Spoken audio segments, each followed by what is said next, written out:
E você assistiu o programa semana passada com a entrevista do pastor missionário César Vasconcelos? Hoje nós estamos dando a continuação e conclusão daquela bela entrevista. Não perca, continue chamando, continue anunciando para os amigos e familiares. Nós também teremos a pregação pelo Júnior Costa e ainda Abimael cantando e adorando ao Senhor. Tempo de semear está no ar. Um dia surgiu na terra um homem que através de um milagre nasceu de uma virgem. E todos perguntavam: quem és tu? Te perguntaram certo dia com ironia atroz: quem és tu? Que até os mortos nos sepulcros ouvem tua voz. A própria morte derrotastes, ó inacessível luz. Eu sei quem és o Filho de Deus. Tu és Jesus, tu és o último, és o primeiro.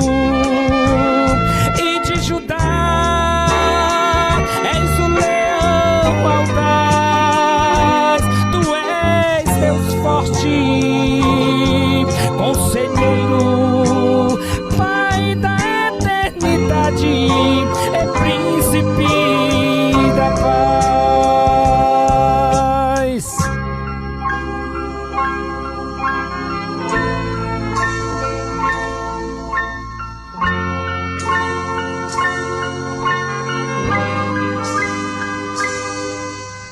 Deste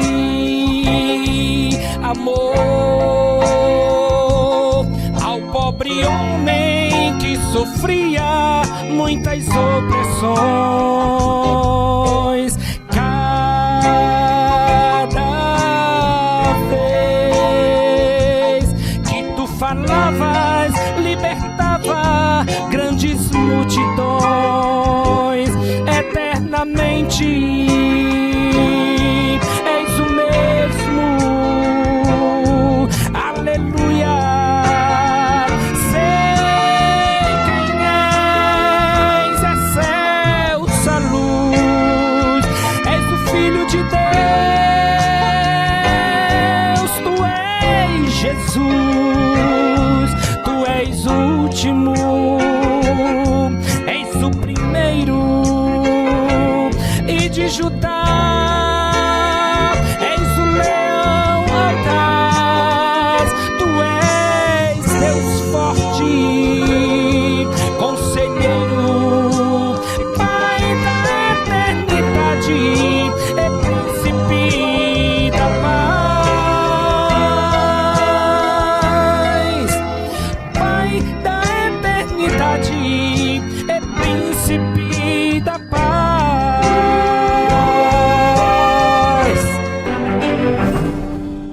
Dando continuidade à entrevista que nós iniciamos no programa passado, nós vamos aqui levar mais adiante essa conversa, essas informações tão importantes para nós, para o nosso conhecimento.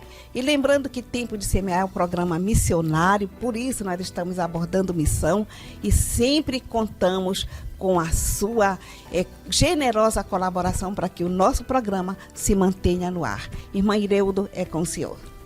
Irmã Laude, gostoso demais o bate-papo do programa passado, e eu tenho certeza que o telespectador ficou com aquela sede, né, querendo mais. E missões é extenso, não há uma fronteira, não há um limite para que a gente possa definir realmente essa palavra missões. Pastor César, vamos dar continuidade ao assunto missões, vamos focar agora um pouco em liderança, vamos falar um pouco sobre essa liderança ministerial.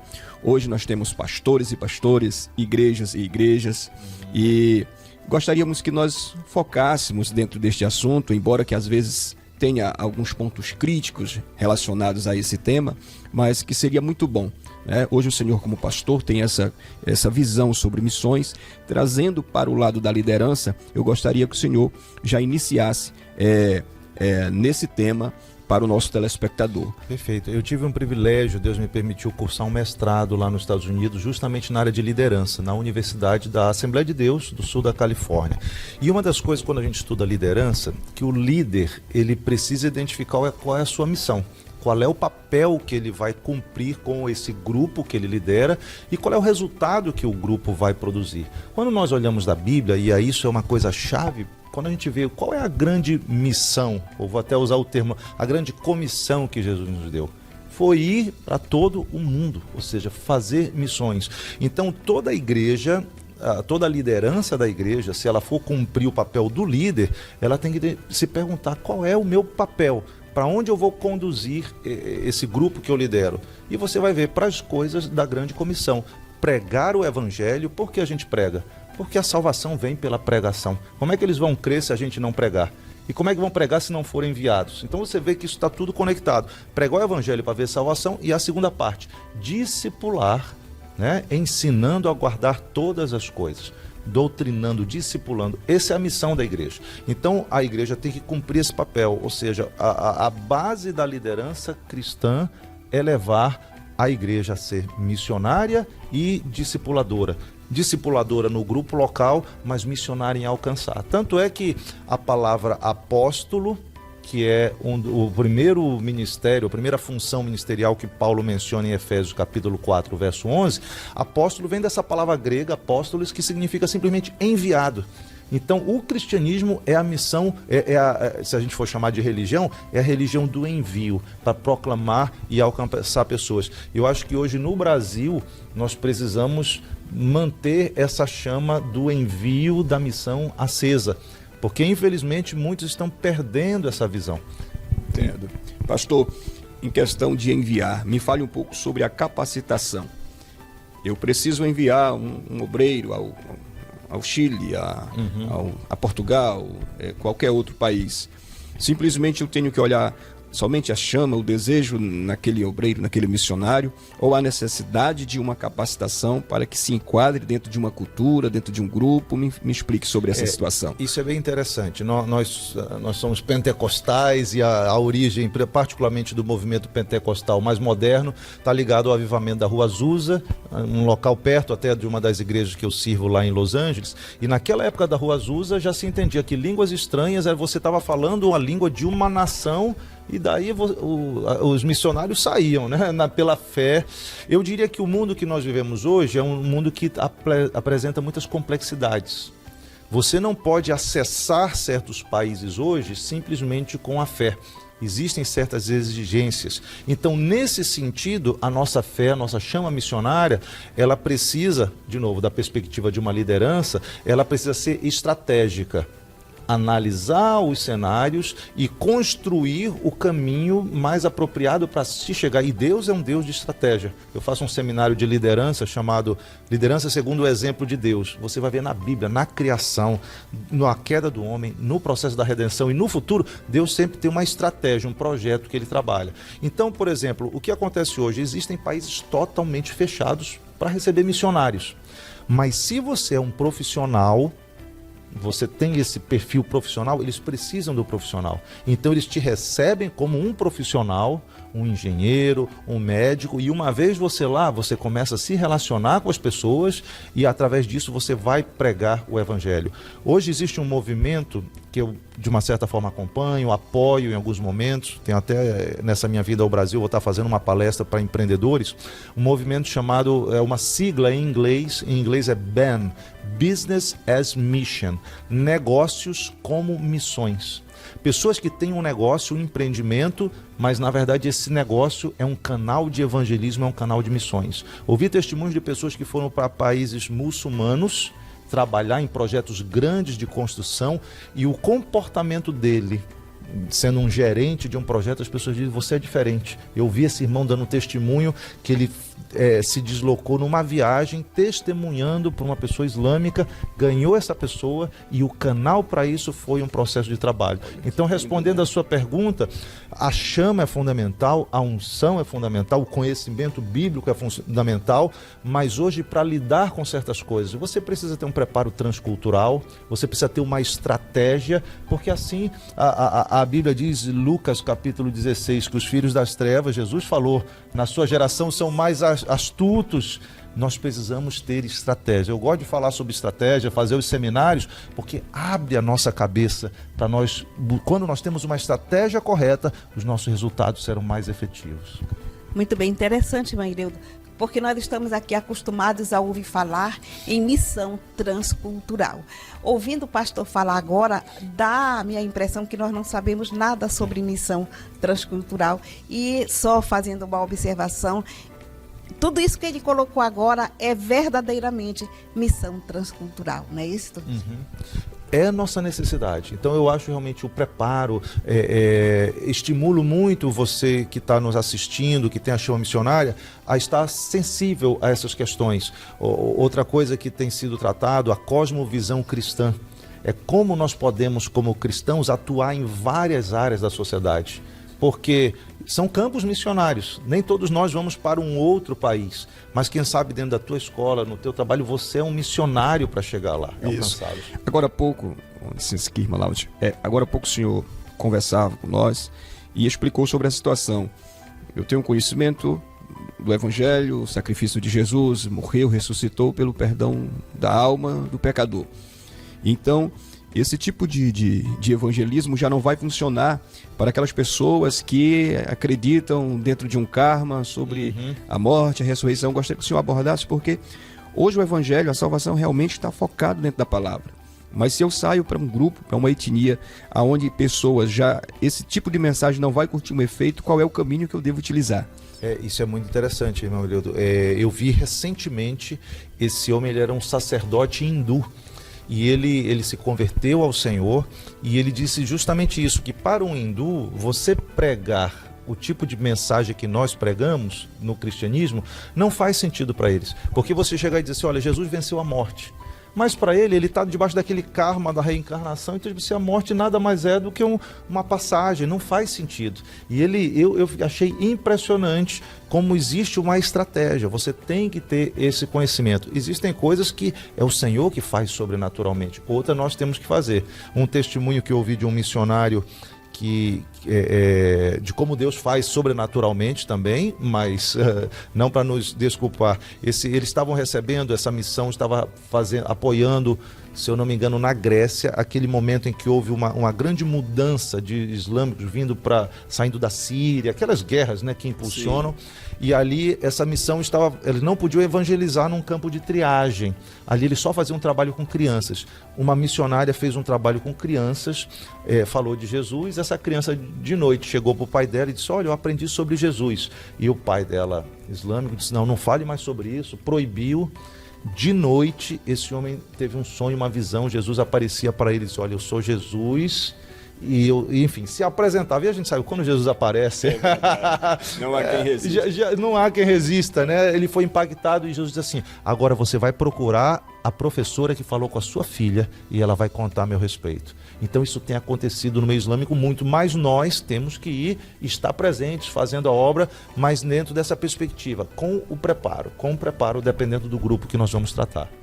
Entendo. Esse preparo, pastor, hoje, inúmeros pastores de campos vizinhos, aqui não só Castanhal, mas campos ao nosso redor, eles assistem o tempo de semear. Então é comum ter presbíteros, pastores, diáconos, líderes de departamentos, líderes de igreja, pessoas com essa chama em criar um grupo, em fazer um evangelismo dentro de uma escola ou qualquer outro estabelecimento. Eu gostaria que o senhor direcionasse uma palavra, né, abrindo mais a mente, a visão para essa pessoa que está com esse sonho, esse projeto. É de Deus, nós precisamos estar fazendo esse trabalho, mas eu pensaria isso, qual é a sua realidade? Como Deus perguntou para Moisés, o que você tem na tua mão? Então talvez alguém pense, eu sou um professor, eu não sou um missionário. Não, você é um missionário. Imaginem, irmãos, se há 50 anos atrás todas as igrejas se juntassem e dissessem: vamos mandar os nossos jovens se preparar para serem juízes, para serem professores, para serem... Hoje nós poderíamos ter as cortes do Brasil cheias de juízes de Deus, gente que julga segundo a reta justiça. Imagina governadores, prefeitos, presidentes de Deus, sério. Gente, eu viajo em vários países. O Brasil tem um potencial absurdo, nós sabemos disso, mas nós precisamos de gente. Então, ou seja, esse sentido de que você é um missionário, organize, evangelize, mas também seja alguém que dentro da tua vocação faça um grande trabalho, impacte vidas e transforme. Se prepare. Outra coisa que eu ensino demais, competência, estar preparado. Lógico que Deus é que faz o que nós não podemos fazer, mas tem coisas que somos nós que temos que fazer, e quanto mais preparado é o vaso, melhor será a utilidade. Jesus chamou 12 discípulos que estiveram com ele, eles não vinham de um preparo religioso, e eles foram missionários. Quando Jesus precisou de um teólogo, quem é que ele chama? Paulo. Paulo tinha toda a estrutura, uma competência humana de teologia, e ele que nos escreve tantas epístolas que nos dão nossa base teológica. Então, a unção é o Senhor que dá, nós precisamos. Somos pentecostais, a gente gosta disso. Mas o preparo nós temos que buscar para fazermos a obra com excelência para a glória do Senhor. Não é à toa que a palavra de Deus diz crescer em graça, né? A graça é o Senhor que dá, mas o conhecimento nós temos que buscar. Interessante que nesta conversa eu chego a uma conclusão que eu tenho um pensamento, que eu não estou tão errada no meu pensamento, embora haja muitos em nosso meio que contestem o meu pensamento, porque eu já até ouvi pastores mesmo dizer que missionário é aquele que está lá fora no campo missionário. Se você está aqui, você não é um missionário. E agora eu chego à conclusão que nós temos missão interna, a missão no meio do nosso povo. Tem gente no nosso meio que está fazendo até a obra, mas precisa ser evangelizado, precisa ser assistido. Nós também estamos sempre com o nosso tempo estourando, né? Nosso tempo estourado, e em pouquinhas palavras nós vamos já finalizar. Obrigada. Eu quero agradecer aqui a nossa querida irmã Mara Lima, não é? Que foi o canal que trouxe o pastor. E assim, em poucas palavras, já comente sobre isso. Maravilha. Deus tem um chamado para todos nós. Nós estamos nessa terra para glorificar o Senhor. Glorificamos vivendo uma vida que agrade a Ele, mas compartilhando essa mensagem. Não pare de fazer missões em todo o tempo, não pare de evangelizar, siga avante cada vez mais. E fazer um convite, eu tenho estado nas redes sociais, César Vasconcelos, César Vasconcelos SR, né, que é o Instagram, YouTube, creio que vão colocar aí na legenda, e vamos estar juntos. Esse SR significa a serviço do reino. Não deixe de estar a serviço do reino, esteja envolvido com missões, esteja apoiando o programa, esteja apoiando missionários, se preparando, aproveitando toda oportunidade. Vai chegar um momento que a gente não vai mais precisar fazer isso, mas aqui na terra nós estamos para fazer algo para o Senhor. Seja esse canal em nome de Jesus. Pastor César, nosso muito obrigado. Saiba que esse bate-papo aqui, essa entrevista, está trazendo uma luz muito grande. O Senhor abençoe o seu trabalho, a sua missão, e ore por Tempo de Semear, que também é um canal missionário. Amém. Uma alegria estarmos estarmos juntos. Eu gostaria de saudar a todos com a paz do Senhor nessa tarde. Nesse momento eu fui convocado a trazer uma palavra aos corações dos nossos amigos que nos assistem, e eu queria compartilhar com vocês. Se vocês me permitirem, eu gostaria de ler com vocês em Marcos, do capítulo 5, do versículo 25 em diante, que vai dizer assim: E certa mulher, vítima de um fluxo de sangue, havia 12 anos, e tinha sofrido muitas coisas de muitos médicos, e tinha gasto tudo o que ela tinha, e não havia melhorado, mas antes cada vez pior. Quando ela tinha ouvido falar que Jesus veio por detrás comprimida e tocou a sua veste, porque ela dizia: se eu somente tocar as suas vestes, eu serei sã. E imediatamente a fonte do seu sangue secou, e ela sentiu no seu corpo já estar curada daquela aflição. E Jesus, no mesmo instante, sabendo que saíra a virtude de si mesmo, voltou-se para a multidão e disse: quem tocou as minhas vestes? E disseram-lhe os seus discípulos: tu vês a multidão te aperta e dizes: quem te tocou? O texto que nós acabamos de ler, ele faz menção de uma jovem senhora que sofria de uma enfermidade há 12 anos. E essa enfermidade, ela era muito severa para aquela jovem senhora, porque ela causava um desgaste físico e também emocional. Por que emocional?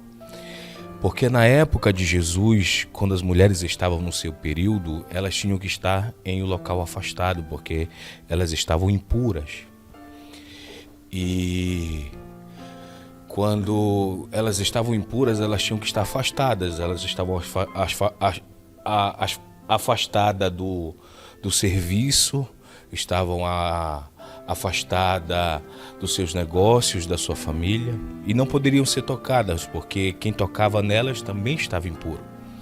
Na época de Jesus, quando Jesus ele andava em Jerusalém, que ele pregava não só os 12, mas também 70, logo após 70 tinham vários outros 1000 que acompanhavam a Jesus. E por onde Jesus andava, essa grande multidão acompanhava a Jesus. Por quê? Porque por onde Jesus ia, ele fazia milagres, ele causava milagres, ele mudava histórias. Esta mulher, sofrendo desta enfermidade, viu aí, nesta multidão, uma oportunidade de alcançar o milagre.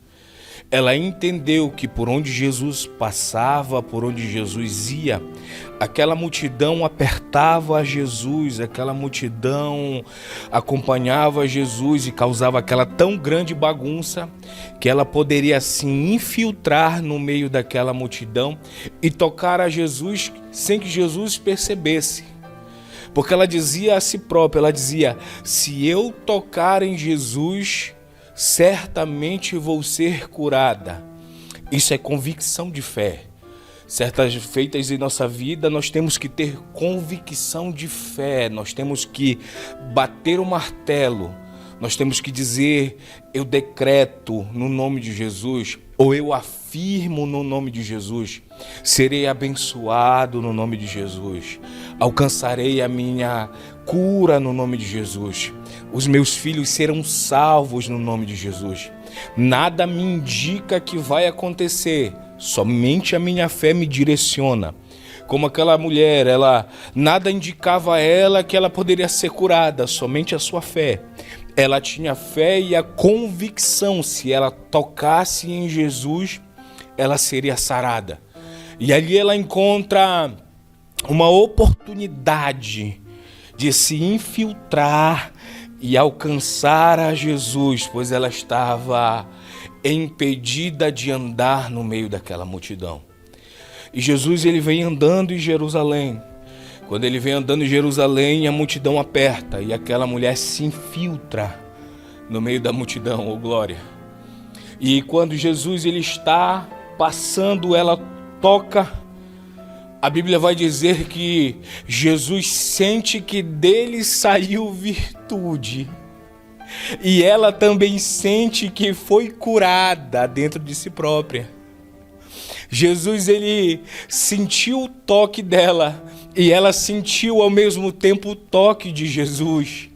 Por isso ela foi curada, ela foi alcançada, porque ela sentiu que havia sido tocada pelo Mestre, oh glória. O Mestre nem a tocou, mas ela sentiu dentro de si própria. Por várias vezes na vida do crente nós sentimos o abraço, o toque do Espírito Santo. E isso nos demonstra a autenticidade da presença de Jesus conosco. Jesus ele está com você Em todas as lutas Ele está com você, no meio da enfermidade Ele está com você, nas camas de hospitais Ele está com você, nos presídios. Jesus, Ele autentifica a sua presença. Jesus, Ele está com você. Quando ela toca em Jesus, Jesus sente que dele saiu virtude e ela sente que foi curada. Mas só que naquele exato momento que ela sente que foi curada e Jesus sente que saiu virtude, ele para e adverte a multidão e diz assim: quem me tocou? Porque eu senti que saiu virtude. Aí vem um dos discípulos e olha para Jesus e diz assim: Jesus, como é que tu dizes como alguém me tocou? Tu não vê essa grande multidão? Todo mundo passava a mão na costa de Jesus, passava a mão nas roupas de Jesus, porque tinham Jesus como um santo, como um homem santificado, um homem milagroso. Ele tinha por volta vou só supor, em meia hora de tempo, várias pessoas passavam por Jesus e o tocavam como se ele fosse um símbolo santo. Aquele discípulo dizia: Jesus, tu não vê essa grande multidão que está aqui ao teu redor, te tocando, te abraçando calorosamente? Como você pergunta quem me tocou? Aí ele diz assim: alguém me tocou diferente, porque de mim saiu virtude. A gente tem que tocar em Jesus diferente. Muita gente toca em Jesus, mas alguns tocam diferentes e são curados. Não é somente tocar em Jesus, oh glória, mas é tocar de uma forma diferente e sair curado. Ela poderia ser mais uma que tocou em Jesus e saiu. Poderia ser mais uma que abraçou Jesus e saiu. Poderia ser mais alguém que tinha encontrado Jesus no caminho, passou e continuou do mesmo jeito. Mas não, o toque dela foi diferente. Você já se perguntou por que tantas pessoas tocavam em Jesus e só aquela mulher tocou diferente? Porque ela tinha fé, porque ela tinha determinação pelo milagre, porque ela tinha convicção que ela seria curada, porque ela tinha a fé dentro de si próprio que ela sairia dali curada.